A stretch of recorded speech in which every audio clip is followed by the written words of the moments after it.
Hi, and welcome to the Route to CISO podcast. It's me, Chris Rides. I'm going to be your host, and I'm going to be chatting to seasoned Chief Information Security Officers about their career journeys. We're going to be unencrypting their real-life stories and searching for the hidden keys to help you fast-track your cybersecurity career. Hello, and welcome to Season 2 of the Route to CISO podcast. I have Don Baham with me today. Don is probably one of the first people that I actually invited on this podcast when it was just an idea a long time ago. And then I don't know what happened. We never made it happen until I bumped into him in Spain at a cybersecurity conference. And then that managed to make this happen. And I think the gods have been throwing things against us because we've recorded this once and the recording audio screwed up, and we're doing that again. So here we go. Like this time I can feel it's going to be a good one. I can too. This is the second time, which is great. First time actually it'll show up on the podcast, but I'm looking forward to it, Chris. I'm glad we ran into each other in Spain and actually going to make this happen. So let's go. Yeah, me too. Thank you again. Okay, so look, let's start off. What are you up to at the moment? I know, but let's tell the audience. Yeah, sure. So my day job, I'm a Chief Information Security Officer for Rubicon Founders. We are a healthcare investment firm in Nashville, Tennessee. We're a young firm, started in 21, a couple $1 billion in assets under management. We as I just said, invest in healthcare. So we start companies, we do majority investment in companies, and really trying to take innovative approaches with how we solve some of the challenges in the U.S. healthcare system. So it's an exciting company to be a part of, to see how we're changing the industry. And so it's keeping me busy for sure. On the personal front, I've got teenage daughters, married, I've got dogs, not a lot of hobbies right now other than just, taking care of the kids, but enjoying life for sure. Good. Well, kids and pets, right? They take up a lot of time. I'm lucky to only have one, and it feels like she's a teenager. She's a toddler. She's just in kindergarten, so she's not anywhere near a teenager. But I'm getting a glimpse into what she might be like as a teenager. Yeah, sure. And I feel great that I'm going to have a very sassy, strong woman on my hands, but also a little scared.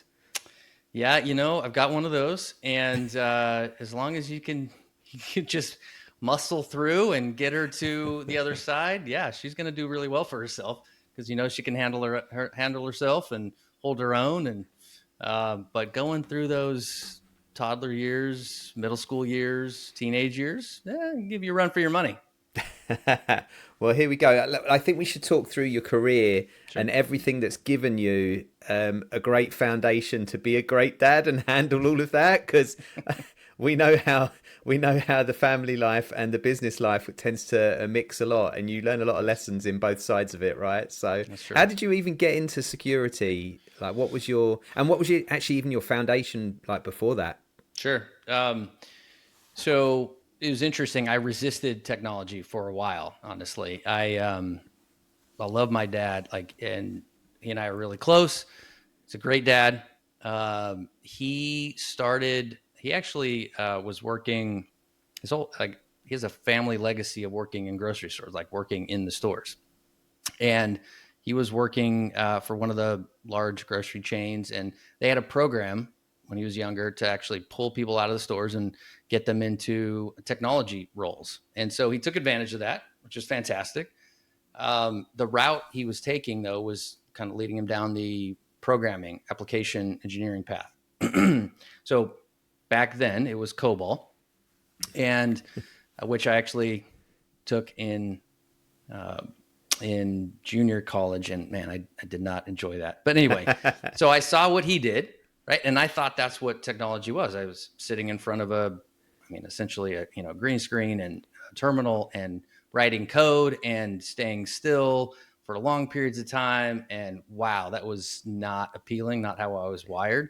But I'm glad for my dad got that opportunity, because he did really well and provided for the family. It was fantastic. But I thought that was it. And I didn't really explore technology options other than seeing that is not something I want to do. So I actually kind of went a few different directions. I did some sales jobs. actually worked in a few different computer stores, selling and things like that. And I had an opportunity come my way. I wasn't looking for it. Is actually in a computer store. Um, a woman came in looking for somebody to do some software training. So I'm kind of way back. This is way before security. They want to do software training for their clients. This is a title company. Their clients are real estate agents and mortgage brokers. And they needed somebody to train these folks on some software that they were providing them, or I can't remember the exact circumstance. And for some reason, this lady sought me out. We had a conversation. I went ahead and applied and came on board. And that's kind of how my technology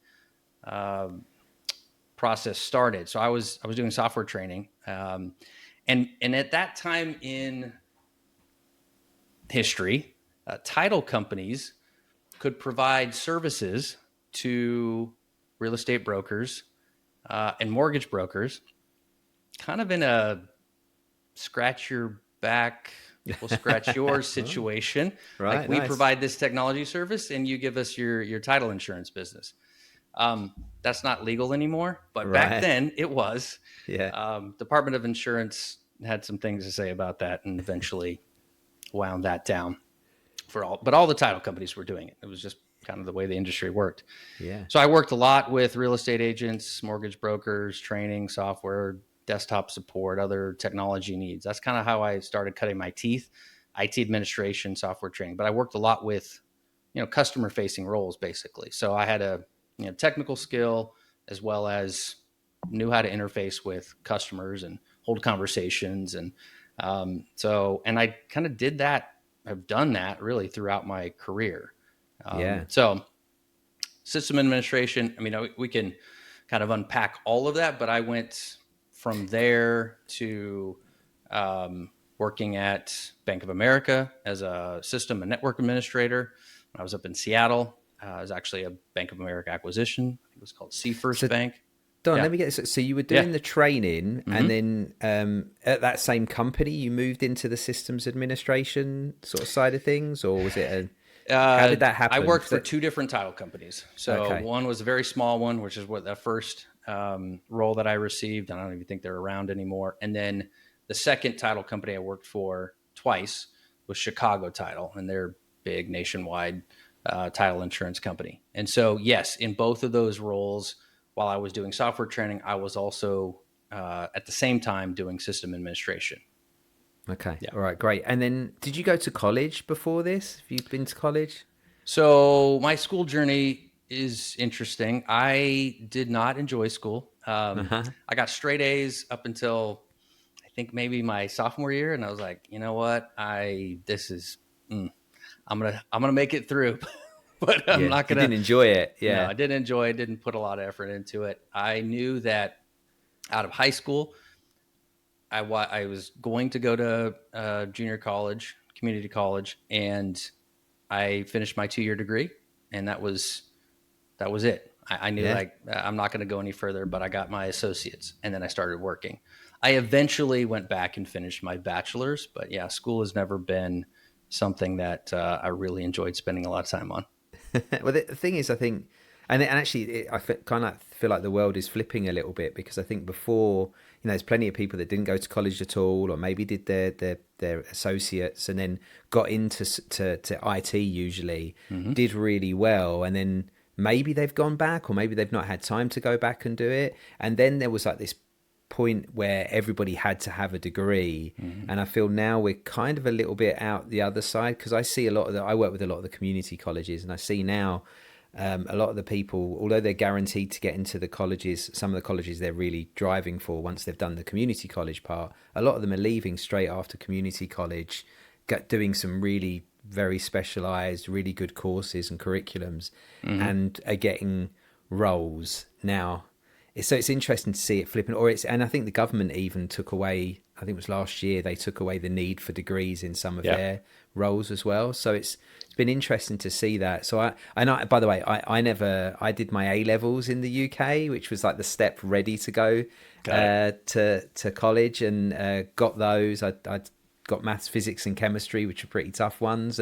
But then I was the same. I didn't really want to go to college. I wanted to get in and get working, and that's what I ended up doing. So yeah, it's interesting to see here different people's sort of moves. So going back, I do think I think you're right. I mean, I think companies, hiring managers have kind of shifted to. I mean, at least for me too. Yes, I have a bachelor's now, so I have an undergraduate. I don't know that I would ever go for a graduate degree, but yeah, I'm looking for, when I do hiring, okay, if you have a degree, maybe that would be helpful to understand what the degree is in and how that may impact your ability to do the role. Do you have certifications? And really, what experience do you have? And what's your emotional intelligence? And how do you approach problem solving and things like that versus necessarily what the degree is in? Yeah, and I think that's pretty valid, because at that age, do any of us know what we're going to be doing in 10 years' time, right? No. We know what we'd like to do, but if I took a degree, if I'd have gone and taken a degree, if I took a degree now, I'm really interested in psychology, so I would do that, but I'm not working as a psychologist. I don't have any plans to, right? Now, back then, what would I have done? I don't even know. Something in science, something in math, but I didn't know either. That? I mean, I knew I was general associate's degree, but I didn't know what I was going to do or what I wanted to do. And I probably would not have been in any technology related degree. Who knows what it would have been. So at that age, and even I will say, again, I've hired folks right out of college with, computer science degrees or MIS degrees, and that's no indication of how well they will perform on the job. And sometimes you need to untrain what they've learned at university level to actually allow them to prosper in the real world. Yeah, and every business has a different need as well. I'm off to a conference. Well, by the time this comes out, I'll have already gone to it. But it's end of June, and I've been there for the last couple. It's called Cybersecurity Across Disciplines, and it's community colleges and general colleges that teach cybersecurity. So they kind of get together and they bring industry in. And it's even interesting when I'm sitting there. It's very different from most of the conferences I go to, and I get to hear how different industries have different expectations about what they need for people to be trained in. So some colleges, if you've got a college that's in Chicago or in New York, maybe they're training their people to work in finance firms, which might have a different requirement to one that works in Detroit in automotive or something. Sure. Or, so it's interesting to even hear that. So you're right. There are totally different requirements. You can only do what you can, but when you get to start somewhere, the chances are you're going to need some extra training anyway. So, I think that's the other angle to, I think, how universities can help folks that are going through programs and graduating. And I've seen this done well and not so well, depending on the higher education institution, but aligning your degree courses, your programs with some of the industry certifications and not just the content. That's great that you have the content for that certification, but actually lead them to finish that certification and pass the exam as part of your course. Again, seen some do well. A lot of universities seem to struggle with the course development and integrating that certification into that course curriculum. But if you can do that really well, then you come out with a 2-year, maybe a 4-year degree with relevant industry certifications that gives students a leg up for sure. Yeah. I've seen over the last couple of years, I've started to see more and more of that happening, and I'm involved in a lot of conversations because of some different board level stuff I do with different educational institutions, and a lot of them are doing that. And I've even sat down with one and helped them map out different industry certifications and where they help, what parts, what domains, what the expectation is. Is it an entry level thing that they can teach, or is it something they might need as a next step? So it was really interesting to see, and it's good to see that they're thinking outside of the box on doing some of those things, because some of the crazy stuff, I see people that are paying as much for a workshop with a couple of industry certifications as they could be getting like a master's. I know. Like a graduate degree. It is crazy. I mean, crazy. Some of the dollar amounts for some of these workshops are, I think, getting out of control. Yeah. And so, I mean, when I'm talking with, younger folks in the profession doing any sort of mentorship, a lot of this conversation revolves around, okay, do I finish my degree? Do I go after these certifications? There are so many options in all of that world. It can be overwhelming. And so, I start to have a conversation. Well, what do you like to do? What are you passionate about? Because that's going to help you choose a direction, whether it's degree, certain kinds of certifications, where you spend your focus and your time. So, yeah, Yeah, it's yeah, interesting. totally. So good. So going back to your career, you're in systems Mm-hmm. administration. How did you make the move into sort of security? Over what period of time? Was that over a few different jobs? How did that go? So I was in California. I was in the Bay Area. Moved up to Seattle. Came back to the Bay Area, and I was working for a managed service provider. So we did IT administration for banks, right? And so highly regulated industries. And we had kind of two parts of the business: IT administration and kind of that firewall between. We had the risk compliance, pen test, kind of focus of the organization. And for the most part, the two sides didn't mix, and that was because dealing with regulated banks, their regulators would come look at us and say, okay, you're a service provider to the bank, but you're doing like the administration side, but you're also like looking for vulnerabilities and doing the policies. Is there a conflict there? And so we structured it in a way where we could show that there wasn't, or at least mitigated conflict of interest.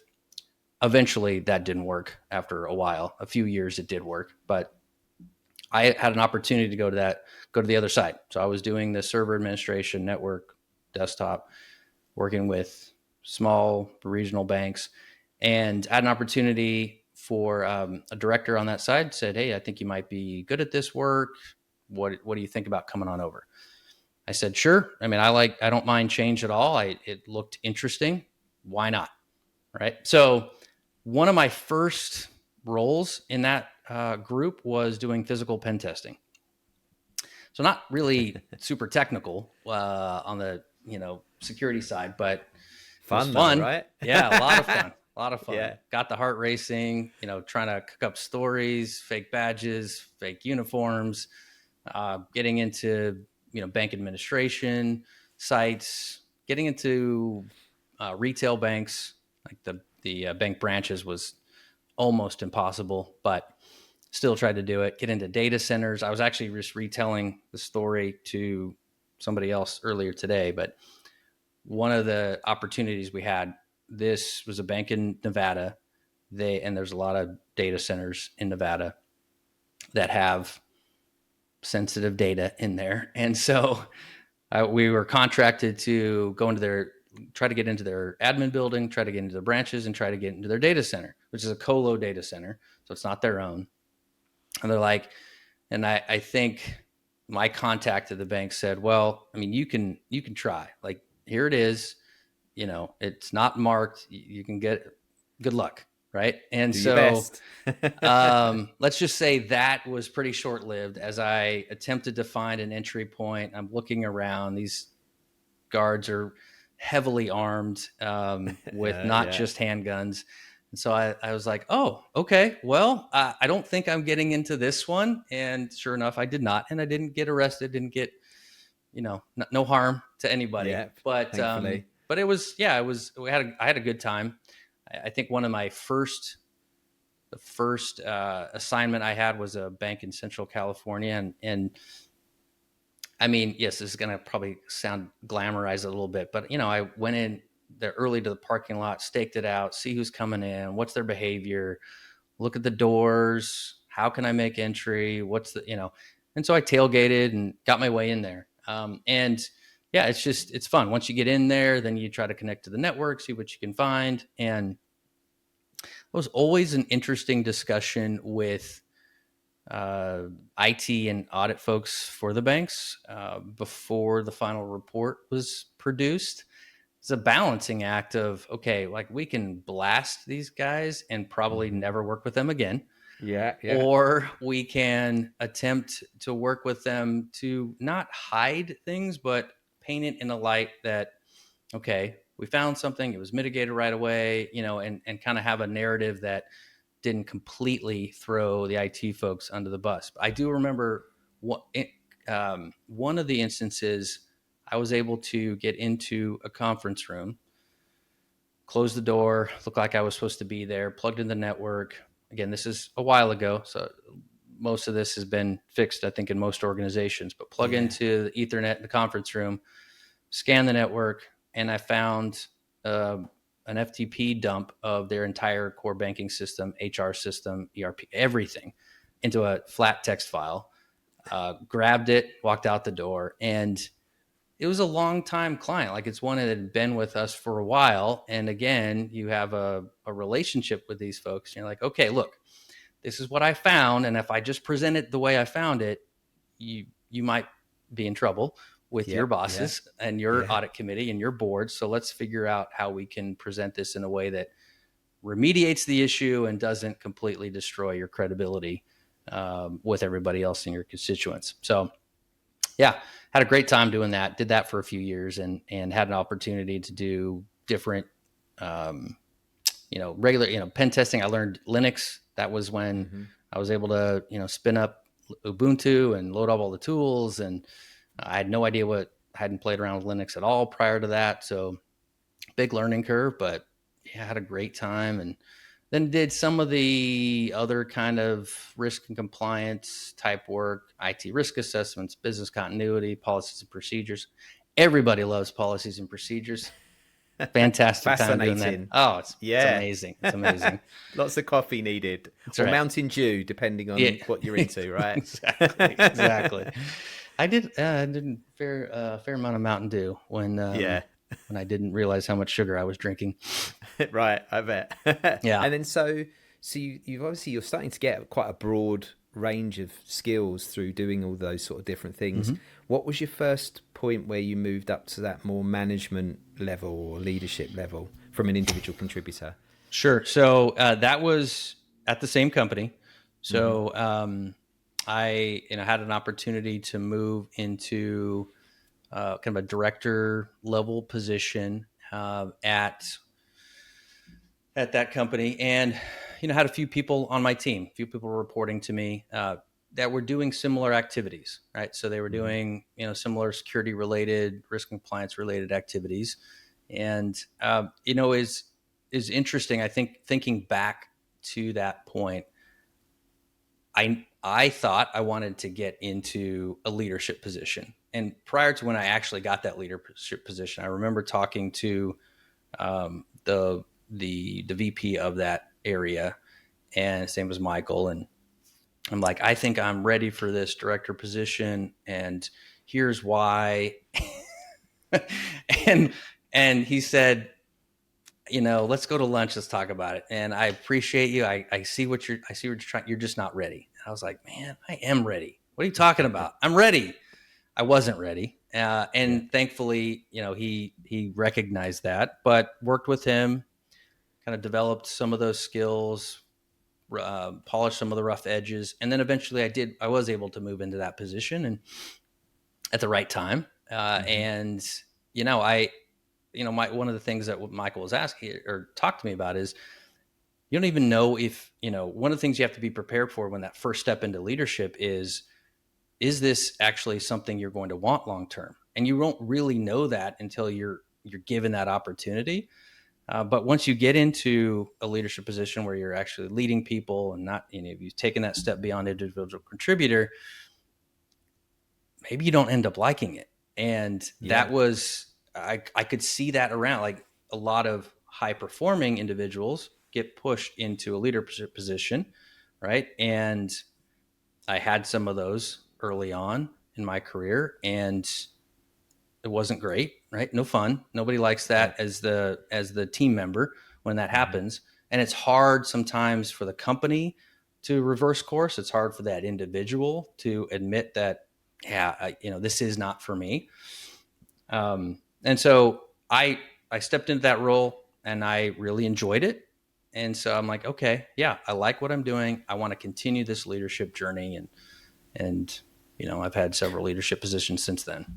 What were the parts where because you're right, and I've spoken about this with a few other guests, that there's definitely an element of we're too quick to be, well, everybody respects that person and they ask them lots of questions because they're technically the best at doing this in the team, but respect and for what they do and technical ability isn't the same as leading somebody, right? You're not Right. That's not the same thing, and companies are totally guilty of taking their best performers, making them leaders, not supporting them or giving them any management training, and then when they screw up they end up losing their best performer because a lot of them don't, like, as from an ego standpoint, it's pretty hard to take a step back down or to be viewed as a step back down. And it's interesting. I got a story about that. Like, Yeah. so the person, his name was Karn. He hired me into that same company, and he was one of the original employees. Super smart guy, like just wicked smart. Obviously a good performer. He'd been there a while. Keep promoting him, right? And now I think when he hired me in, he was VP of whatever, something. A lot of people underneath him, but he finally admitted, like, it was actually affecting his health. Like, he did not enjoy leading people, and it was literally, I mean, he said it was literally killing him. Like, he was just physically not well because he was in the wrong position. And you're right, for the most part, those situations don't work out well, right? You end up losing that high performer, and it's just kind of a train wreck to the employees and the whole company. In this case, it was the one time I saw it work out really well and not like it normally does. Karn talked to the executive team. Look, this is not the position I'm supposed to be in. I'm not doing the company any service, and I'm certainly not doing myself any service by staying in this position. So they worked out a deal. He came back to an individual contributor, started up our R&D division, because again, super smart, like, and he drove product innovation, highly effective for the organization, brought a lot of value to the organization, but he didn't have to deal with managing people, which is the part he didn't like. And then you bring in people that do want to do that work, and everybody's happier. So it can work. It's not often the norm.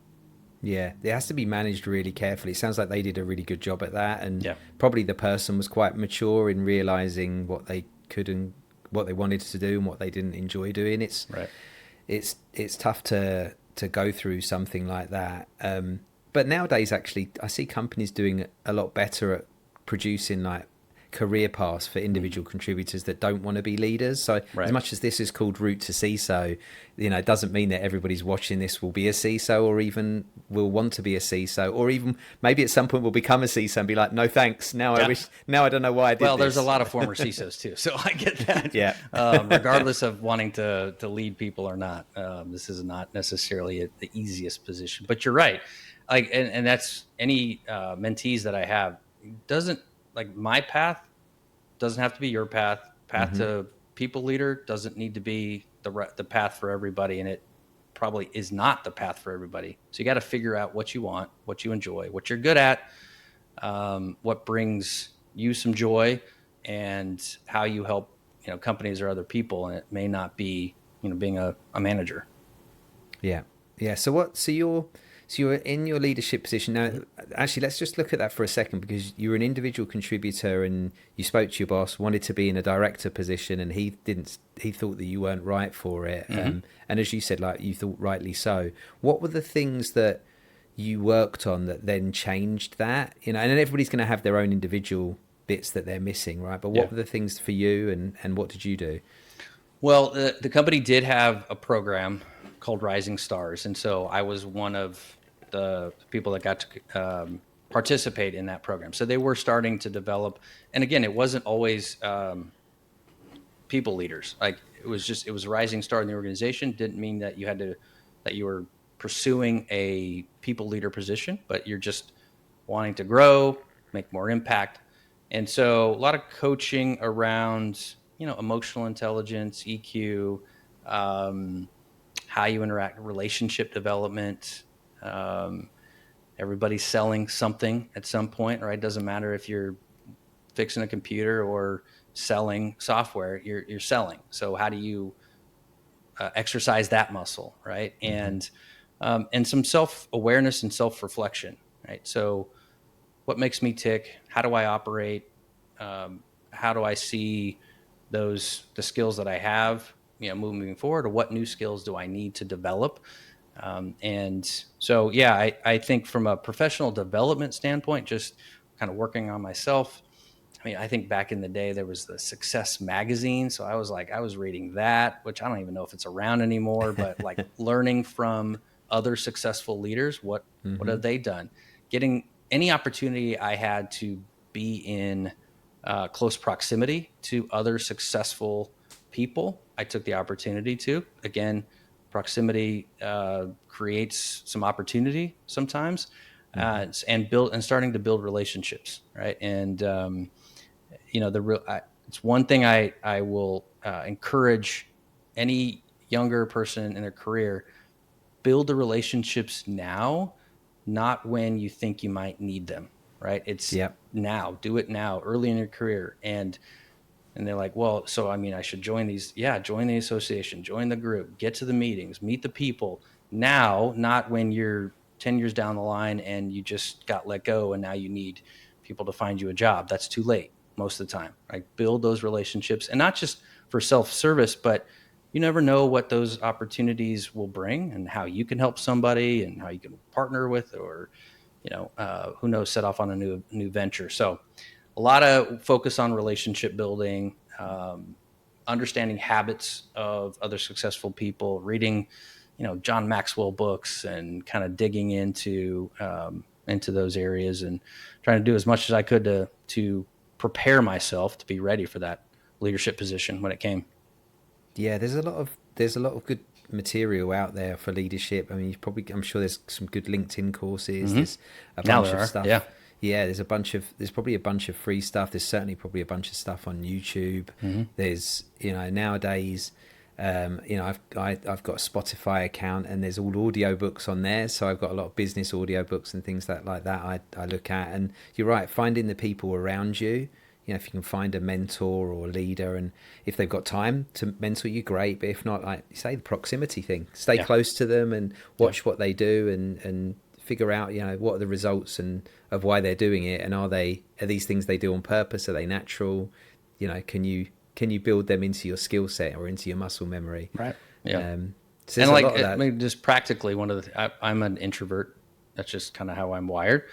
And so being an introvert, like, sometimes I don't want to be at the event, or I don't want to go to the thing, or I don't want to talk to the person. And so I had to, and I still do, I had to, kind of fight against that. Okay. This is not going to help me in my career, at least where I think I want to go. And so I'm going to fight against that natural tendency and put myself out there, have the conversation, shake the hand, go to the meeting, show up at the party, whatever it happens to be. And I also knew at a certain point, I could only do that for so long, or for so many times in a given week. So that's, again, kind of the self-awareness part. I can't go to an event every day, because by Thursday, I'm going to hate a lot of people. So I'm going to limit my time and my interaction there, but also be strategic about how I want to spend my time, kind of in that extrovert capacity.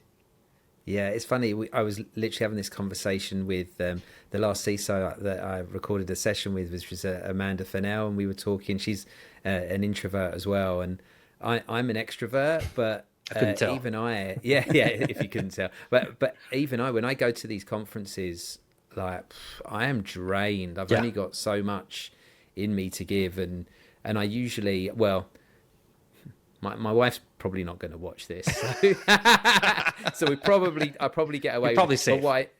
Probably safe. But what I used to do was add an extra day onto any of the conference I did, just to decompress before I get home. Now, of course, I've got a kid now, and I just want to get back. You know how it is, right? Yeah. With young kids, and they're like, "You got to get back, because it's time for you to take over." Yeah, exactly. Yeah, that side, and also you just like, I can't wait to see her, right? So, of course. It's those two, not that I couldn't wait to see my wife. Oh my goodness, if she's if she sees this, you're dead. I'm dead or divorced, right? Yeah. On the next episode of Route to CISO, single Chris talks about dating in the cybersecurity industry. You're just saying all the things that everybody wants to say, so you're good. You're good. But yeah, you definitely need to decompress, and I at least, like, even at RSA, I had a big group of people and friends there, and I was doing something every night. And there was a couple where I was just like, do you know what? I'm just going to go back to the hotel and have an early night tonight. And my texts were going off. Where are you? What are you out? I'm doing this. And I'm like, oh, actually, I've got some work to do. So I'm back in the hotel. I'm probably not going to finish till late. Yeah. And I was just there. You have to. Chilling. Yeah. Like, just pull yourself away. And I think RSA, Black Hat, any of the big ones, like I can only go there for a few days, and I'm like, okay, it was great, good to see everybody, fantastic, but I need to bounce and clear my head. Yeah, I don't know how I used to do. I used to do 8 days at Vegas for Black Hat, B-sides, Black Hat, DEF CON, the whole hacker summer camp. Yeah, it's a long week, and now I live here in Vegas, right? So I guess I do some of it at the beginning of the week, but I still stay in a hotel now because I'm always so busy getting back, and then getting woken up by the little ones crazy. So I kind of have a couple of days in between when I'll come back here and do help out a bit, and then back again for the weekend of DEF CON. So I've got trying to gradually get wiser about how to figure it out. That's good. Yeah. You're learning. Yeah, exactly. Well, look, I think this is probably actually a great part to end part 1 of our conversation, and I think on part 2 I'm going to come back to you and we'll start talking about how you got your first CISO gig and where that was, and we'll talk about your career from there. But this is probably a great spot to leave part 1 of this Route to CISO podcast. So I want to say thank you for joining us. Obviously you're going to stay there, I'm really going to stay here, but we're going to lose the audience for a whole week. My goodness, the suspense. Yeah. It's going to be fantastic. I know. Yeah. I should have left him on a cliffhanger. Asked the question and gone, wait, don't answer that yet. Yeah. And then I could have done maybe like something where they have to vote what you were going to answer. Right. There we go. Right. Maybe I'll build that into season 3, maybe. That's a good idea. But yeah, so I like that. Yeah, that's the plan. Right. Well, So we'll see if thank Chris you is so still much. married in part 2. Yeah, in season 3. Yes, it could be a whole different ball game. You'll see, all of a sudden I'll have dyed my hair dark and all this grey would have gone, Chris is single again. He's out there. Yeah, he's looking after himself now. He'd let himself go when he was married. Anyway, yes, so thank you so much for joining me for part 1. And thank you, audience, for joining us for part 1 as well. We'll see you back in a week's time for part 2 of this conversation with Don Baham. It's a great conversation, very easy to have. So come back and watch this space. Thank you so much, Don. Thanks, Chris. Good to be here. Thank you for listening to the Route to CISO podcast. If there's something you really want me to ask on the next episode, or if you're a CISO who wants to inspire the next generation, please reach out. I'll leave a URL to my LinkedIn profile and make sure you connect and message me there. We're always looking for feedback, so please don't forget to like, comment, and subscribe wherever you get your podcasts.